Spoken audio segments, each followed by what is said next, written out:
بسم اللہ الرحمن الرحیم۔ السلام علیکم دوستو، آج میں آپ کے ساتھ عصر کی نماز کے بعد کا وظیفہ اللہ لا الہ الا هو الحی القیوم شیئر کروں گا۔ دوستو، جو شخص عصر کی نماز کے بعد آیت الکرسی کی اس آیت کا ورد کرے گا، اس کا دشمن خود بخود ہلاک ہو جائے گا، جادو جنات سے حفاظت ملے گی، ہر مراد کچھ دنوں میں پوری ہوگی اور ہر دعا قبول ہوگی۔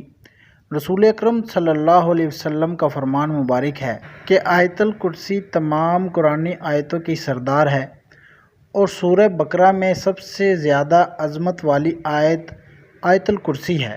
رسول اللہ صلی اللہ علیہ وسلم نے فرمایا، آیت الکرسی پڑھنے سے شیاطین، جادو، جنات، عصیب کے گندے اثرات سے نجات ملتی ہے۔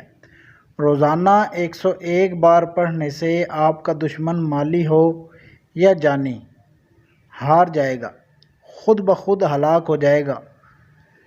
صبح شام 50 مرتبہ پڑھنے سے آپ کی ہر دلی مراد پوری ہوگی، ورنہ عصر کی نماز کے بعد 25 بار پڑھ کر جو دعا مانگو گے انشاءاللہ قبول ہوگی۔ دوستو، اگر ہماری ویڈیو پسند آئے تو ضرور لائک اور شیئر کریں اور ہمارے چینل کو سبسکرائب کر دیں۔ جزاک اللہ۔